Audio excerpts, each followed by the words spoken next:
We've all been there having 20 tabs open, comparing prices and providing credit card information 1,000 times. What if your AI agent can do all these things for you? Today, we are going under the hood Universal Commerce Protocol, Google's new open standard protocol that's turning your AI agent into your personal shopper.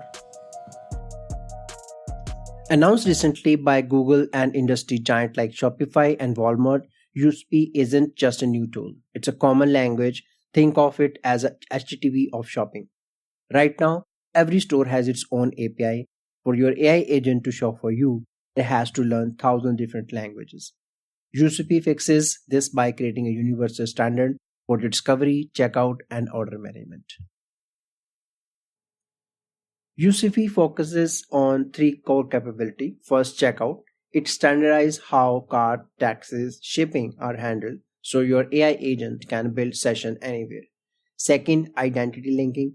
Using Auth 2.0, you can securely link your store account so that your loyalty point discount apply automatically. And the third is order management.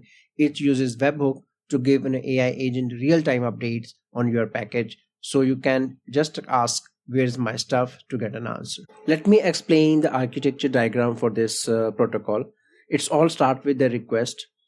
You type in the request into the client chat like you're asking for a specific pair of shoes, and your chat app includes the UCP profile, which basically a digital passport that tell merchant about you. And the second step is a handshake in the yellow box. This acts as a bridge. Before anything is bought, your agent discovered the merchant agents by looking at their agent card, and they negotiate to make sure they both understand how to handle specific sale. Now we enter the brain of this process, the business agent. This is powered by an AI like Gemini. Because of UCP, the AI has specific tool belt. It can search the catalog, handle the checkout, process payment without needing a human to click on a button on a website. Finally, the AI talks to the store backend. Using SDK types, the system translates AI action into the standard format of items, payment. This ensures that order placed correctly every single time, regardless of which store you are shopping at. It has provided the sample repository where it all the code there, the agent with the UCP. And I have cloned this repository to run a demo. So this is basically the business agent and the chat client written here. And these are the features that covered in this demo.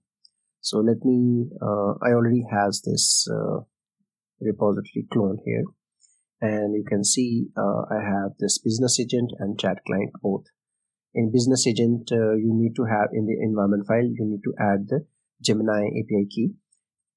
Because we are using ADK, it's required Gemini key to be available. Okay, in this business agent, I will show you in the code, the main part here is agent.py. This is the, we are initiating the ADK agent here. This is the instruction, and these are the list of tools available for the agent to search catalog, add checkout, remove from the shop cart, and all these complete checkout and update profile. So all these available for this agent to perform all these actions. And you can see these are the A2A types and all these Google Agent ADK we are using here. And in order to run this, I already has initiated this is UV run business. Of course, I first run the UV sync and then UV run business agent. After downloading, you need to run these commands to actually run this. So now this server is running on my local machine. And similar things we need to do for the chat client. This is a React app, so you need to do the npm install, and this is the if you go to the app file, you see this is the chat client. This is actually where you will write the message, communicate with your agent.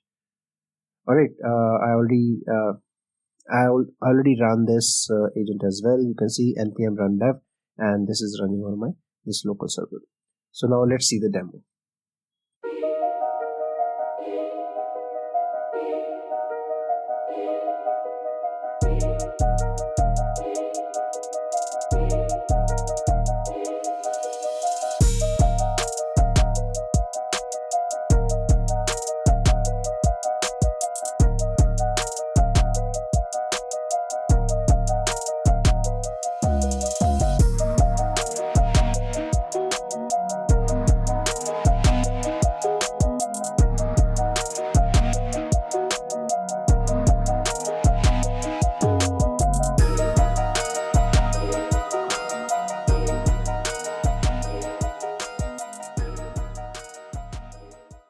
If you want to deep dive into these concepts, I will add the link in the description. You can go over these concepts. Here is a high level diagram, and you can also go to this specification or the schema references. All these information is available for you. So yeah, that's it for today. Thank you very much, guys. Please subscribe for more such content.